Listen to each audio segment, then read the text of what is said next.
Bismillahirrahmanirrahim. Assalamualaikum warahmatullahi wabarakatuh. Alhamdulillahirabbil alamin. Hamdan wa syukran lillah wa la haula wa la quwwata illa billah. Nahmaduhu wa nasta'inuhu wa nastahdihi wa natubu ilaihi wa na'udzu billahi min syururi anfusina wa min sayyiati a'malina. Man yahdihillahu fala mudilla lahu wa man yudlil fala hadiyalah. Nashhadu an la ilaha illallah wa nashhadu anna Muhammadan abduhu wa rasuluhu la nabiyya wa la rasula ba'dah. Qala Allah ta'ala fil Qur'anil Karim, a'udzu billahi minasy syaithanir rajim. Ya ayyuhalladzina amanu ittaqullaha haqqa tuqatih wa la tamutunna illa wa antum muslimun. Wa qala Rasulullah sallallahu alaihi wa ala alihi wa ashabihi wasallam, khairukum man ta'allama al-Qur'ana wa 'allamahu. Qala ittaqillaha haitsuma kunta wa atbi'i sayyi'atal hasanata tamhuha wa khaliqin nas bi khuluqin hasanin. Amma ba'd. Jamaah sidang salat maghrib dan isya yang dimuliakan oleh Allah Subhanahu wa taala. Apa kabarnya Bapak, sehat? Ibu-ibu sehat? Saya sebetulnya sudah rindu dengan masjid ini. Beberapa waktu kita terhalang untuk bisa duduk bersama. Mungkin ada saja hajat yang harus dilalui. Ala kulli hal kita berjumpa kembali dalam keadaan sehat walafiat, dalam keadaan dilindungi oleh Allah Subhanahu wa taala, dalam keadaan yang afiat. Apa yang dimaksud dengan afiat? Dilindungi oleh Allah Subhanahu wa taala. Sehat tubuh kita, sehat pikiran kita, sehat dalam keadaan jasmani kita, semuanya itu suatu nikmat yang la tuhsuha, tak mampu dihitung. Saat ini betapa banyak orang-orang yang mungkin mengidap penyakit lambung, penyakit usus, penyakit paru-paru, COVID-19 dan yang lain sebagainya. Tapi alhamdulillah insyaallah jamaah sekalian terlindungi dari sakit itu semuanya. Dan keadaan ini adalah keadaan yang patut kita syukuri.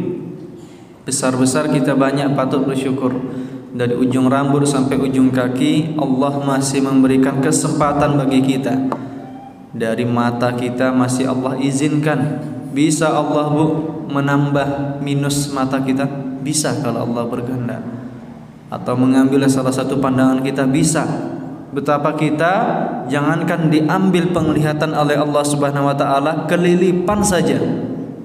Kelilipan debu di jalanan atau di rumah kita ketika membenarkan lampu misalnya masuk debu, kelilipan. Apa yang dirasakan, Pak? Sakit. Sakit enggak? Sakit. Sakit, mata merah, kelilipan itu. Belum lagi ternyata yang masuk semut lebih besar lagi dibanding debu. Langsung merah, langsung bengkak mata.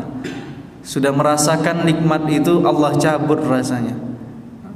Saat ini kita masih Allah berikan kesehatan mata, kesehatan telinga. Telinga masih bisa mendengar ayah bunda, bisa ya Bapak Ibu, masih jelas insyaallah mendengar. Ada beberapa orang yang kadang-kadang sudah berkurang pendengarannya. Kalau kita bercakap, dia yang tak paham. Kalau dia yang bercakap, dia tak tahu apakah perkataannya sampai ke orang lain apa tidak. Kadang-kadang harus keras kita berkata sampai dia mendengar. Allah masih memberikan nikmat hidung, masih bisa kita mencium bau, nikmat mulut, nikmat lisan, masih bisa kita berbicara. Betapa banyak orang-orang yang saat ini Allah cabut dari lisannya sehingga untuk membaca Al-Quran saja tak bisa. Membaca Al-Quran saja tak bisa. Ternyata Allah berikan rezeki yang lain bagi mereka, menghafal Al-Quran dengan cara isyarat. Dari ta'awudz itu, a'udzu billahi minasyaitonir rajim, banyak isyaratnya saya pun tak paham. syaitonir rajim, a'udzu billahi minah. Ya pokoknya mereka pakai isyarat semuanya. Bisa mereka. Ada yang selesai 30 juz pakai isyarat. Masya Allah. Nikmat itu semuanya yang Allah titipkan. Nah, kita yang punya lisan sampai sebatas mana kita bersyukur kepada Allah Subhanahu wa taala. Kemudian turun ke bawah ada nikmat tangan, nikmat kaki, lengkap jari-jari kita, Pak. Lengkap ya. Tengok jari Ibu. Tengok dulu, periksa. Masih 10 jarinya. Saya 6, ada 11 saat. Mungkin ada yang sejak lahir ada Allah tambah 1 jadi 6 sebelah kanan atau sebelah kiri jadi 11. Bahkan ada yang 12. Kiri kanannya ada yang Allah kasih tambahan gitu ya. Nah, ini nikmat semuanya dari ujung kaki sampai ujung rambut, sebuah nikmat. Tapi nikmat tersebut untuk apa? An jismiha, antara tentang daripada jasad manusia akan ditanya. Fi ma'ablah, untuk apa dihabiskan? Untuk apa dihancurkan? Dari 4 pertanyaan, la tazulu qadama abdin, kata Rasulullah SAW, sungguh pasti tak bergeser seinci, sesenti, 1 milimeter pun tidak bergeser kaki seorang hamba ketika akan dibangkitkan, melainkan ditanya oleh Allah Subhanahu wa taala 4 perkara. Salah satunya anjism, tentang tubuh yang Allah titipkan.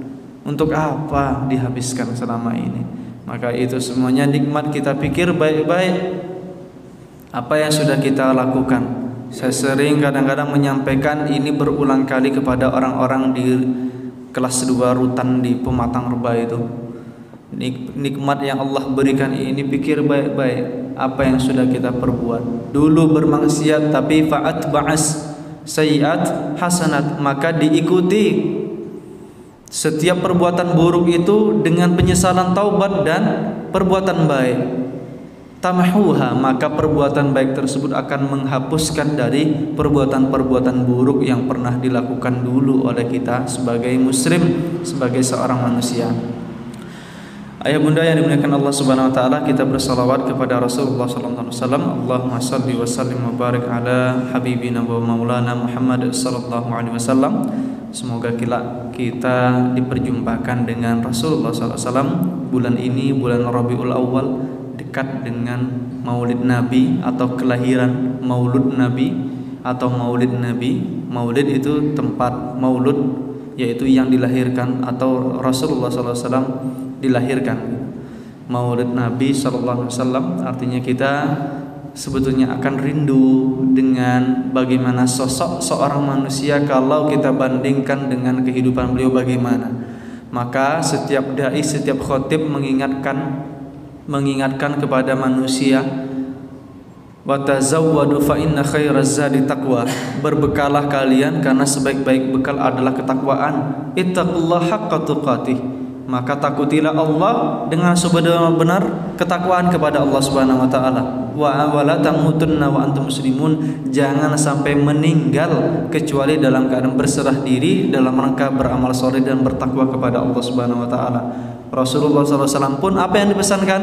Ittaqillaha haitsu ma kunta, tolong jaga diri kita, jaga diri Anda sekalian untuk tetap takut kepada Allah di kantor, di rumah, di kamar mandi, di kamar, di masjid, di kendaraan, di jalanan, di atas kuda, di atas mobil, di atas pesawat. Ittaqillaha haitsu ma kunta, kata Rasulullah SAW.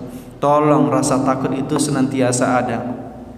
Wa atbi'i sayyi'atal hasanata tamhuha, maka ketika ada luput dalam hal ketakwaan, hal ketakutan kita kepada Allah Subhanahu wa taala, fa atbi'i sayyi'ah, maka diikuti setiap perbuatan buruk tersebut dengan perbuatan baik. Tapi bukan berarti tak apa-apa perbuatan buruk akan terhapuskan ketika kita berbuat baik. Artinya kalau sudah terpeleset sekali, menyesal sebanyak-banyaknya, jangan diulangi, ikuti dengan perbuatan baik.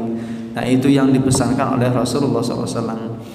Malam hari ini kita akan meneruskan kajian kita tentang hati. Maaf kita tidak bawa kitab. Saya datang dari Belilas, jadi saya sampaikan saya sekarang domisili di Belilas, Bang Roma. Jadi alhamdulillah kami masih bisa berkesempatan insyaallah untuk setiap beberapa malam ke sini. Di Belilas saya diangkat jadi kepala sekolah SDIT Fastabiqul Khairat. Jadi sebetulnya itu musibah bagi saya. Saya sedang membangun pondok pesantren, satu sisi saya dikasih jabatan surat keputusan untuk menjadi kepala sekolah, dan itu semuanya sudah saya tolak tetapi masih dipaksakan. Ala kulli hal saya lanjutkan apa yang sudah saya lakukan. Pada malam hari ini kita akan teruskan kajian kita tentang hati, yaitu tentang bagaimana seorang muslim untuk menjaga dirinya, untuk takut, senantiasa takut kepada Allah Subhanahu wa taala, mensyukuri nikmat-nikmat yang ada. Karena ketika mensyukuri nikmat yang ada, pasti rasa takut itu muncul. Pasti rasa takut itu muncul. Berbicara tentang nikmat. Berbicara tentang nikmat. Kalau kita berpikir tentang nikmat, apa yang terpikir oleh kita? Kira-kira apa, Bu? Makanan. Nikmat enggak makanan tuh? Makanan nikmat kan? Nikmat. Kemudian minuman, nikmat. Minuman boba, nikmat itu, nikmat gitu ya.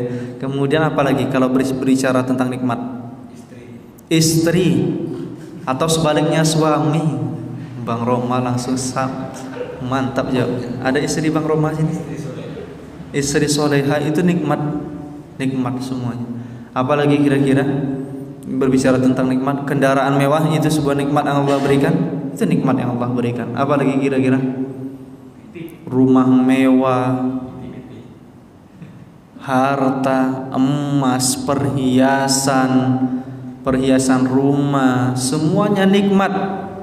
Nah, segala bentuk dari gelas-gelas yang tersusun di lemari rumah kita, piring-piring, hiasan-hiasan dinding, semuanya nikmat Allah berikan kepada kita. Dan itu bagi seorang manusia adalah sebuah tujuan. Kadang-kadang muslim menganggap rumah mewah itu adalah nikmat dan sebagai tujuan yang dia kejar. Begitu pula mobil mewah itu dianggap sebuah nikmat dan sebuah tujuan yang dia kejar. Tetapi kita lihat bagaimana Rasulullah SAW ternyata memandang nikmat berada satu hal yang berkaitan dengan akhirat. Apapun yang dirasakan oleh Rasulullah SAW tentang dunia itu tidak ada apa-apanya. Bahkan semua apa yang diminta dari sisi Rasulullah SAW itu akan diberikan. Tetapi tentang akhirat, Rasulullah SAW adalah orang yang paling terdepan di antara semua para sahabat. Rasulullah SAW ketika ada masalah apa yang dilakukan? Sholat. Ada kenikmatan di dalam sholat. Bahkan kadang-kadang mengatakan kepada Bilal bin Rabah, ya Bilal, arihna bis shalah. Wahai Bilal, tolong istirahatkan kami. Tolong berikan waktu yang nikmat bagi kami di dalam sholat. Maksudnya tolong kumandangkan azan, kami istirahat. Istirahatnya Rasulullah SAW adalah ketika sholat. Dan sholat bagi Rasulullah sebuah kenikmatan. Kenapa? Di saat itulah seorang hamba diberikan kesempatan untuk berbicara kepada Allah Subhanahu wa taala. Ketika Allah menurunkan surat Al-Fatihah, di dalam tafsir disebutkan di beberapa riwayat oleh Ibnu Katsir bahwasanya ketika kita mengatakan alhamdulillahirabbil alamin, maka Allah Subhanahu wa taala mengatakan sana alayya abdi majidani abdi, sungguh hambaku memuliakanku, hambaku telah memujiku. Ar-Rahmanir Rahim yuthni alayya abdi, hambaku telah memuliakan, menyanjung-nyanjung diriku, kata Allah Subhanahu wa taala. Maliki yaumiddin majidani abdi, sungguh hambaku telah mempertuankanku, menjadikanku mulia di hadapannya. Iyyaka na'budu wa iyyaka nasta'in, hadza baini wa baina 'abdi wa li 'abdi ma sa'al. Dan ini antara aku dan hambaku, dan bagi hambaku apapun yang dia minta terserah. Iyyaka na'budu wa iyyaka nasta'in, hanya kepada Engkau ya Allah kami meminta menyembah, dan hanya kepada Engkau kami meminta pertolongan. Dan ini kata Allah antara aku dan hambaku, dan bagi hambaku apapun yang dia minta akan kuberikan. Ihdinas siratal mustaqim siratal ladzina an'amta 'alaihim ghairil maghdubi 'alaihim waladdallin. Nah, itu semuanya percakapan terjadi antara seorang hamba dan Allah Subhanahu wa taala. Oleh sebab itu, kenapa Rasulullah SAW membaca ayat berhenti, membaca ayat berhenti, membaca ayat terberhenti? Kenapa? Karena ada sanjungan dari Allah Subhanahu wa taala setiap ayat Al-Fatihah yang disebutkan oleh seorang hamba. Setiap ayat Al-Fatihah yang disebutkan oleh seorang hamba. Dan dalam beberapa riwayat di makna Rasulullah SAW bersabda, Allah senantiasa memandang seorang hamba ketika sholat. Allah senantiasa memandang seorang hamba ketika sholat selama dia memandang di tempat sujudnya dan hatinya terpaut kepada Allah Subhanahu wa taala.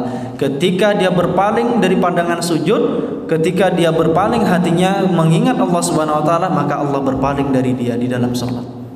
Nah, maka dari itu kesempatan yang terbaik bagi seorang muslim, seorang nabi, seorang sahabat, yaitu ketika dia dalam sholatnya.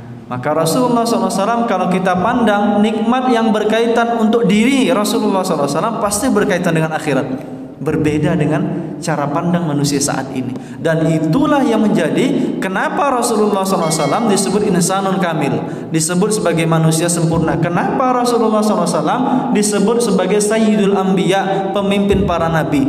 Dan kenapa Rasulullah SAW disebut khatimul anbiya, sebagai penutup para nabi? Karena tak ada lagi yang lebih sempurna dibanding kehidupan Rasulullah SAW, yang lebih mengutamakan akhirat dibanding dunia.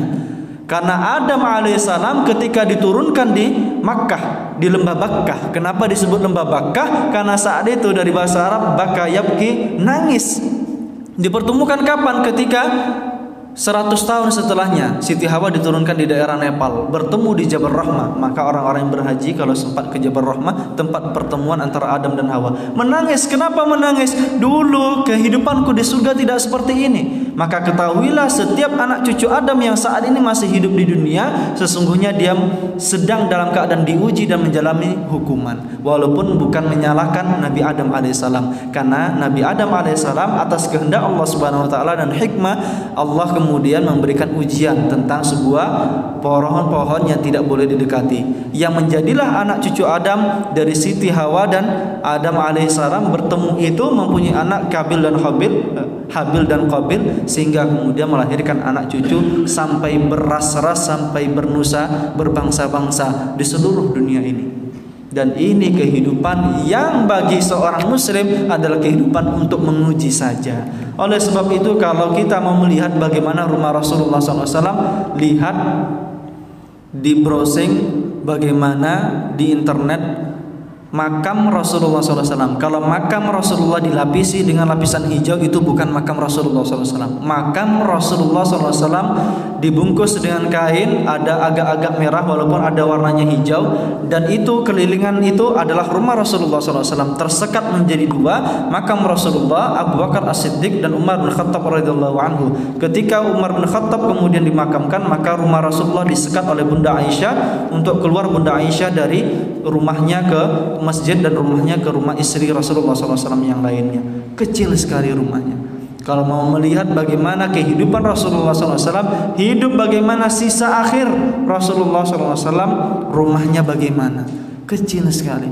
Rasulullah hanya menyediakan beberapa buah piring nampan dari tanah dan sebuah kendi untuk minum Rasulullah SAW. Rasulullah SAW meninggalkan bagi anak cucunya tidak sedikit pun daripada harta, melainkan Rasulullah SAW meninggalkan hadis-hadis dan petunjuk daripada Al-Quran untuk menjalani hidup ke depannya. Anda bagaimana? Rasulullah SAW orang yang memandang kenikmatan itu berada pada sesuatu yang berkaitan dengan akhirat. Pernah suatu ketika Rasulullah SAW disanjung tentang pakaian yang dia kenakan. Ya Rasulullah, bagus nampaknya baju ini, gitu kan. Bagus bajunya Rasulullah, di mana belinya ini? Siapa yang ngasihnya Rasulullah? Rasulullah seketika melepas bajunya, hanya meninggalkan pakaian menutupi antara pusarnya sampai ke lututnya. Maka beberapa sahabat yang lain melihat sahabat itu, kok Rasulullah melepas pakaiannya di depan dia dan diberikan kepada sahabat itu, langsung marah. Kamu jangan memuji apapun di depan Rasulullah. Rasulullah dipuji pakaiannya, pasti dikasih kepada orang yang memberikan.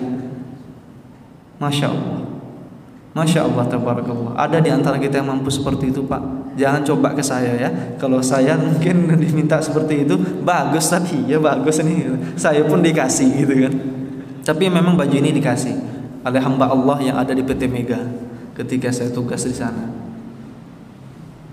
Susah, dan kehidupan Rasulullah SAW hanya untuk menyenangkan Allah Subhanahu Wa Taala, berkaitan dengan akhirat. Apa yang diminta oleh sahabat, apa yang disanjung, dilepas, dan itu pernah dilakukan oleh seorang ibu-ibu yang ada di Pematang Rubah. Kalau saya sebut namanya mungkin ada yang bapak-bapak yang tahu. di Pematang Reba itu, namanya Bu Fitri, tahu Pematang Reba? Bu Fitri pernah disanjung oleh ibu-ibu, Bu jilbabnya bagus, dilepas seketika, langsung dikasih ke ibu-ibu itu. Mampu tak kira-kira seperti itu? Susah, ya kan, susah. Dan begitu Rasulullah SAW. Kadang kita ternyata, saya pikir tidak ada orang yang seperti itu di Pematang Reba di Rengan ini. Ternyata ada. Mungkin banyak orang-orang yang mengikuti jejak itu. Dia menjadikan kenikmatan itu ada pada sesuatu yang menyenangkan Allah Subhanahu wa taala. Ada yang berkaitan dengan akhirat. Tentang sholat seperti itu pula.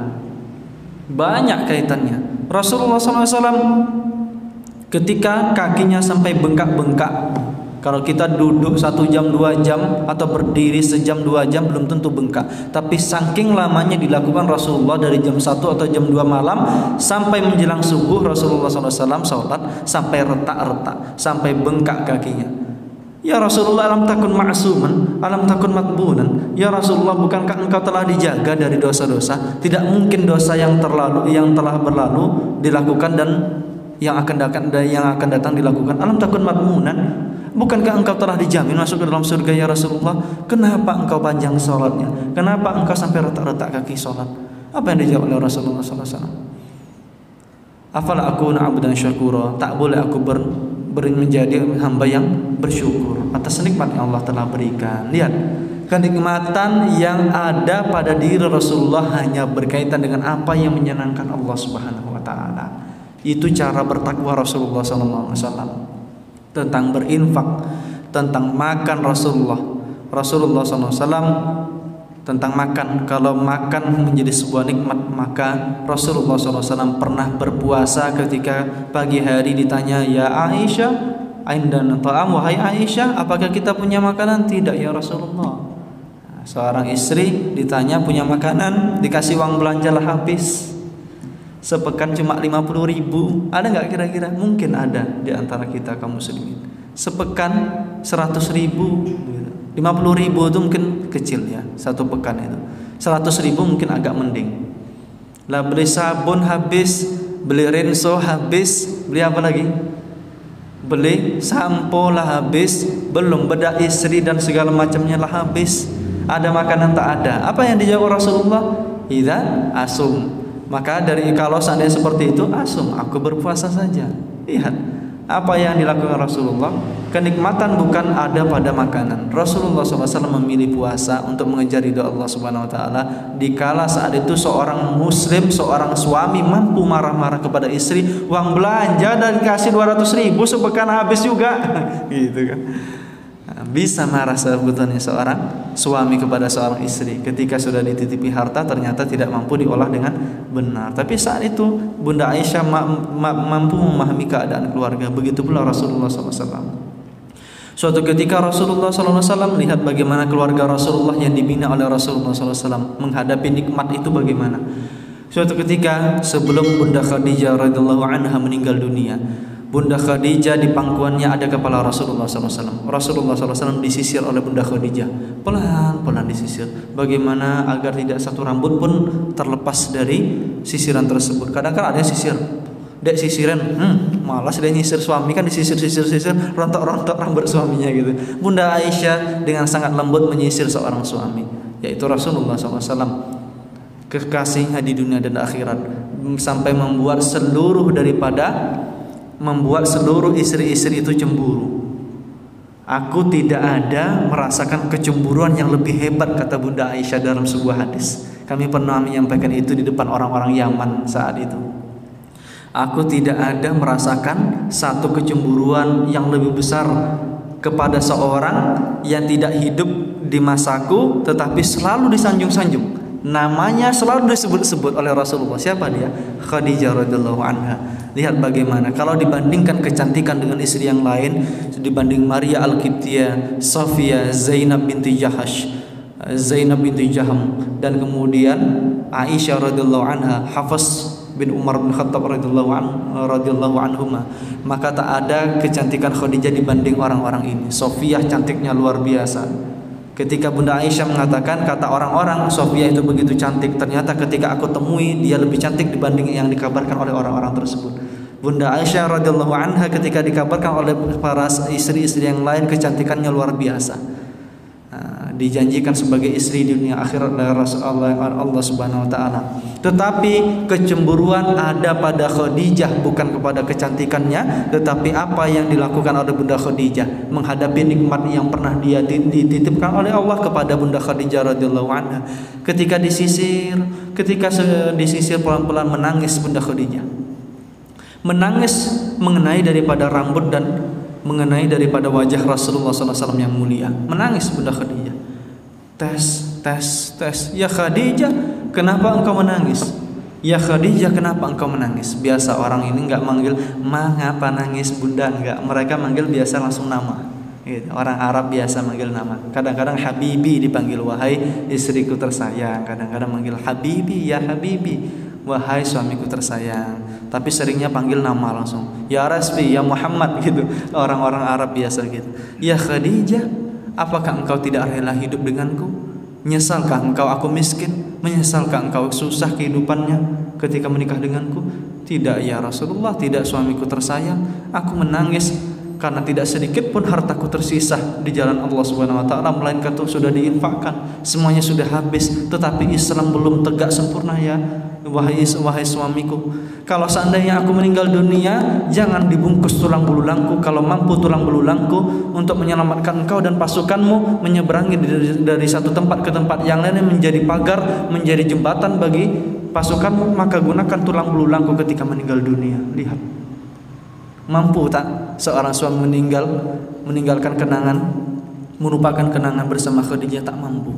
Karena setiap kalimat yang diteteskan oleh Bunda Khadijah radhiyallahu anha, di setiap tetesan air matanya tersebut adalah mutiara yang tiada bertepi, mutiara yang tiada tanding. Wahai suamiku, kalau tak ada lagi yang tersisa daripada hartaku sudah.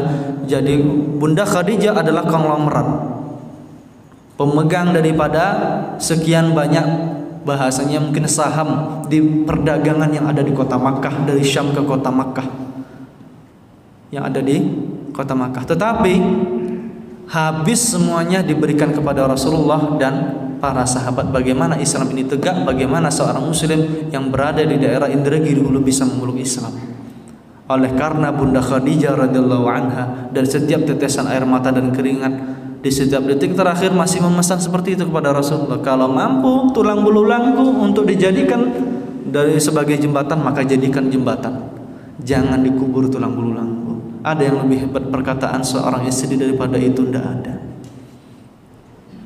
Seorang suami ketika mungkin bersusah payah, kadang-kadang banyak seorang bapak-bapak itu digoblok-goblokkan, mohon maaf, dibodoh-bodohkan karena seorang istri. Kadang-kadang bapak ini mau-mau aja jadi ketua masjid. Ketua masjid itu tidak dapat apa-apa, Pak.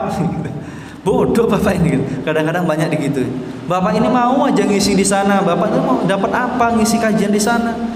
Untuk apa ngisi halaqah majelis taklim di sana itu? Tidak dapat apa-apa. Paling enggak dapat ininya sedikit. Banyak yang digitukan. Lihat bagaimana yang dilakukan oleh Bunda Khadijah. Tanpa ada dapat apapun Rasulullah, kecuali bagaimana Allah ridho, dan itu sebuah nikmat yang dirasakan oleh Bunda Khadijah dan Rasulullah SAW. Berlaku amal soleh. Lihat bagaimana perjuangan seorang Rasulullah SAW. Berkaca sampai sejauh mana kita memandang nikmat. Kalau nikmat masih kepada baju yang dikenakan, makanan yang dimakan, minum yang ditegak, apapun yang berkaitan dengan rumah dan mobil mewah, maka kita telah berbalik dari apa yang dipandang oleh Rasulullah SAW. Boleh kita memiliki rumah mewah? Boleh, silakan. Boleh kita memiliki mobil mewah? Boleh, silakan. Tetapi tetangga pastikan dia tidak lapar. Tetapi saudara pastikan dia tidak mengeluh dalam kesakitan tanpa ada orang yang memberikan obat kepadanya. Nikmat oleh Rasulullah, sekali lagi kami ucapkan, terhadap apa yang Allah pandang disukai oleh Allah, dan itu berkaitan dengan akhirat. Berkaitan dengan akhirat. Rasulullah SAW banyak hal yang dilakukan, dan itu adalah kenikmatan bagi beliau. Ketika beliau pergi ke Taif bersama Zaid bin Harithah radhiyallahu anhu, pergi ke Taif berjalan kaki sampai di sana, tahu bunda kejadian di Taif itu sebetulnya menjadi hal yang sering diceritakan oleh para ulama turun menurun sampai ke anak cucu mereka, sampai ke Indonesia. Para ulama, para dai, para ustaz menyampaikan berita tentang Taif. Kenapa? Karena saat itu Rasulullah SAW diboikot. Seluruh Bani Hashim, Bani Muthalib diboikot di tahun ke-10. Dan tahun ke-10 itu pula Bunda Khadijah meninggal, istri tercinta meninggal. Pamannya Abu Thalib yang mendukung dakwah Rasulullah sekalipun dia tidak masuk Islam meninggal dunia. Maka disebut dengan Amul Huzan, disebut dengan tahun kesedihan. Di saat itu Rasulullah SAW diboikot. Setiap kaum mukminin tak boleh nikah dengan orang yang berada di luar Bani Hashim, dan makanan tak boleh masuk ke Bani Hashim, ke Bani Muthalib. Maka dikurung di dalam, diboikot dalam satu daerah dinama Syi'ib. Kejadian Syi'ib, karena nama daerahnya Syi'ib. Rasulullah SAW ingin meminta bantuan, tetap berdakwah kepada orang-orang yang datang berhaji. Haji itu sudah dilakukan semenjak zaman Nabi Ibrahim alaihissalam. Orang yang berhaji sesekali ada yang didakwakan menjadi seorang muslim, mereka pulang ke tempatnya. Dan Rasulullah SAW tidak hanya menunggu orang yang datang ke Makkah, Rasulullah SAW juga pergi ke Taif. Sampai di Taif, Rasulullah SAW oleh para pembesar Taif ditolak, disuruh anak-anak kecil melemparkan batu. Sampai Rasulullah SAW pelipisnya berdarah, mengucur kaki sampai ke mata kaki. Zaid bin Haritha menjadi orang yang memasang badan terhadap setiap lemparan batu tersebut. Rasulullah SAW ketika itu pulang karena tidak dapat hasil apapun, disebut sebagai seorang gila, sebagai seorang yang tukang sihir. Maka Rasulullah SAW bersandar di sebuah pohon kurma. Maka di situ malaikat Jibril alaihissalam, di pohon kurma atau di pohon anggur, kami lupa. Di saat itu Rasulullah SAW didatangi oleh malaikat Jibril. Ya Rasulullah, kalau seandainya engkau izinkan, aku akan katakan kepada malaikat penjaga gunung ini, Kubais saat itu, aku katakan kepada malaikat tersebut untuk menimpakan sekeras-kerasnya azab kepada orang-orang Taif. Tapi apa, sekali lagi Rasulullah SAW memandang nikmat itu apa yang ada pada yang diridhoi oleh Allah Subhanahu Wa Taala. Apa yang dikatakan? Tidak, aku hanya meminta ampun, meminta pertolongan kepada Allah. Min qillati hilati wa dari sesuatu yang siasat dakwaku yang kurang, kata Rasulullah SAW. Maka itu yang diadukan. Ya Allah, selama engkau ridho kepada orang kaum yang akan membunuh, yang akan menyia-nyiakanku, apa kepada orang yang dekat dan mengusirku, maka aku ridho. Selama engkau ridho, aku ridho ya Allah. Di dalam doa tersebut, ketika di bawah pohon tersebut, ya Allah, aku ridho selama engkau ridho, walaupun aku dibeginikan. Lihat bagaimana perjuangan Rasulullah SAW. Di dalam cerita sirah Nabawiyah selalu diucapkan tentang bagaimana Rasulullah SAW menghadapi nikmat di dunia ini. Bagi Rasulullah, lemparan setiap batu tersebut, tetesan setiap darah tersebut adalah nikmat. Kenapa? Hujah yang akan dihadapkan di hadapan Allah SWT akan tegak insya Allah, dengan setiap tetesan darah dan setiap keringat yang mengucur dari tubuh Rasulullah SAW. Itu sebuah nikmat bagi Rasulullah SAW. Semua yang berkaitan dengan akhirat nikmat bagi Rasulullah SAW. Banyak hal yang dilalui oleh Rasulullah SAW. Ketika itu juga pernah Rasulullah SAW di perang Uhud dipukul dengan Ibnu Qam'ah laknatullah alaih. Bahu Rasulullah SAW hampir kena, tapi tergeser, hampir kena leher Rasulullah SAW, ditebas oleh kafir Quraisy di perang Uhud. Tetapi kemudian tergeser, kena pundak Rasulullah SAW dengan baju besinya. Masih sempat dipukulkan sedikit sehingga rantai-rantai pelindung kepala Rasulullah SAW masuk ke dalam geraham di pipi Rasulullah SAW. Selain daripada beberapa mata Rasulullah SAW terluka parah. Saat itu seorang sahabat, Talha bin Ubaidillah dan Zubair bin Awam, mencabut satu persatu dengan gigi mereka, sampai Talha bin Ubaidillah tersebut mencabut dan tercabut pula giginya. Setiap mencabut rantai yang melekat pada geraham Rasulullah SAW di perang itu, maka dicabut oleh Talha bin Ubaidillah, dan setiap cabutan tersebut giginya copot satu, dicabut lagi, copot satu, sampai semua gigi di depan Talha bin Ubaidillah hilang semuanya. Dan bagi Talha bin Ubaidillah itu adalah sebuah kenikmatan yang berkaitan dengan akhirat. Hilang giginya, tetapi itu baginya kenikmatan. Kenapa? Mulut dan giginya mampu bersentuhan dengan pipi Rasulullah SAW. Bahkan Zubair bin Awam ketika mencabut, menghisap darah dari wajah Rasulullah SAW yang mengucur deras, untuk menyetopnya tidak bisa, dihisap darahnya oleh Zubair bin Awam, dimintakan, ya Zubair muntahkan, tidak, wallahi ya Rasulullah aku akan menelannya, ditelan oleh Zubair bin Awam.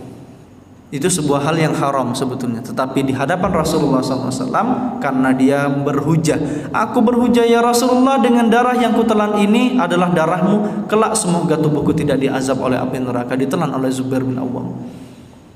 Zubair bin Awam, Thalha bin Ubaidillah menjadi saksi bagaimana mereka menghadapi nikmat itu hanya apa yang diridhoi oleh Allah Subhanahu wa taala. Copot giginya sampai Rasulullah duduk bersama para sahabat seketika itu. Duduk bersama para sahabat. Thalha bin Ubaidillah mengatakan assalamualaikum. Waalaikumsalam. Ketika itu Thalha bin Ubaidillah tersenyum. Rasulullah seketika menangis. Kenapa? Tersenyumnya Thalha tersebut menampakkan giginya yang telah ompong. Di saat itu peperangan yang sangat sengit, semua giginya copot gara-gara mencabut rantai yang berada di geraham Rasulullah SAW. Menangis. Dan ketika Rasulullah menangis, semua sahabat menangis. Kalau Rasul sudah menangis, Umar bin Khattab pun menangis. Umar bin Khattab yang dari jarak sekian meter, setan tidak mungkin melewati jalan yang dilalui oleh Umar bin Khattab, maka Umar bin Khattab ketika menghadapi Rasulullah menangis, maka menangis pula. Pernah suatu ketika Rasulullah SAW menangis, Abu Bakar menangis. Datang Umar bin Khattab, kenapa ya Rasulullah menangis? Kenapa sahabatku Abu Bakar menangis? Rasulullah pun menangis. Jadi kalau yang merasakan sakit Rasulullah semuanya menangis. Dan itu adalah sebuah nikmat yang berkaitan dengan akhirat. Nah, lihat bagaimana kehidupan orang-orang yang dekat dengan akhirat. Hidup sebentar, 70 tahun bisa meninggal, 60 tahun bisa meninggal, 50 tahun bisa meninggal, 1 tahun pun bisa meninggal. Meninggal dunia itu nomor cabut, bukan nomor urut. Nomor cabut itu kapan Allah berkehendak Allah cabut. Kalau nomor urut, orang pasti berprasangka aku meninggal pasti umur 60 tahun nih, 50 tahun. Kenapa? Karena masih banyak anak-anak yang muda belum meninggal dunia, orang tua saja meninggal dunia, maka mereka berbuat maksiat, tobatnya akhir-akhir. Sedangkan Allah memberikan taubat memberikan nyawa manusia itu berakhir kapan, bagaimana, tempatnya di mana, kondisi seperti apa, semuanya itu adalah rahasia. Bahkan Rasulullah SAW pun tidak mengetahui bagaimana dan kapan Rasulullah akan meninggal dunia. Kapan meninggal dunia Rasulullah tidak diketahui oleh Rasulullah SAW. Inilah kemudian yang kita pandang kenapa para sahabat itu mulia, kenapa Rasulullah itu mulia di hadapan Allah. Disebut insanul kamil, manusia sempurna, perfect, bahasa Inggrisnya ya. Tak ada lagi yang sesempurna melainkan Rasulullah SAW. Ketika Adam alaihissalam mengatakan ya Rasulullah SAW, ya Allah Subhanahu Wa Taala, aku bukan makhluk yang pertama, aku telah melihat ada nur Muhammad SAW. Kenapa engkau mengatakan engkau bukan yang pertama? Aku melihat nur Muhammad SAW telah engkau ciptakan sebelum aku diciptakan sebagai wujud manusia. Kalau penciptaan yang pertama secara wujud itu Adam alaihissalam, tetapi penciptaan nur dari cahaya yang akan Allah kemudian turunkan ke muka bumi semenjak Nabi Adam diciptakan, itu nur Nabi Muhammad SAW telah diciptakan terlebih dahulu sebelum Nabi Adam alaihissalam diwujudkan oleh Allah Subhanahu Wa Taala di dalam surga. Manusia paling sempurna, manusia yang paling sempurna yang pernah Allah ciptakan. Lihat bagaimana dia memandang nikmat. Bisa ayah bunda insya Allah kita memandang nikmat terhadap sesuatu yang diridhoi? Insya Allah sesuatu yang Allah ridhoi dan berkaitan dengan akhirat. Harta yang dimiliki Rasulullah itu tak ada apa-apanya, maka kita lihat bagaimana kehidupan Rasulullah. Rasulullah SAW tidak pernah menganjurkan untuk menabung, tapi Rasulullah SAW menganjurkan untuk bagaimana menjaga 4 bulan ke depan anak istri tetap bisa memiliki makanan, tapi untuk menabung tidak pernah. Maka kalau masih saat ini Rasulullah SAW dulu, kalau saat ini kita masih berprasangka uang itu harus ditabung sampai 100-200 juta, maka lihat Rasulullah SAW dalam ilmu perdagangan dan para sahabat semuanya diputar. Tidak pernah sampai memiliki tabungan sampai sekian ratus atau miliar. Semuanya berupa aset.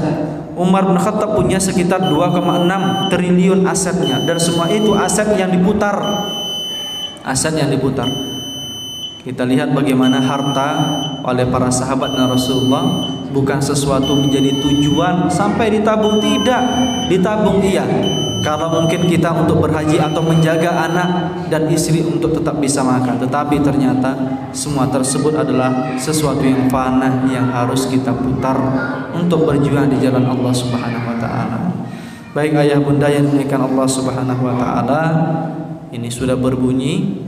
Kalau mau bertanya, ada kira-kira yang bertanya? Kalau ada, nanti pada Isya saya ini kan. Ada yang bertanya? Tak ada? Ba'da Isya ada. Masya Allah ya. Baik, demikian mungkin ayah bunda yang dimuliakan Allah Subhanahu wa taala. Jazakumullah khair atas setiap perhatian. Semoga kita tetap dapat mencintai Allah dan Rasulullah SAW dengan langkah bertakwa kepada Allah. Kita akhiri dengan doa kifaratul majlis. Subhanakallahumma wa bihamdika asyhadu an la ilaha illa anta astaghfiruka wa atubu ilaik. Allahu a'lam bissawab. Wallahu a'lam taufiq wassadad. Assalamualaikum warahmatullahi wabarakatuh.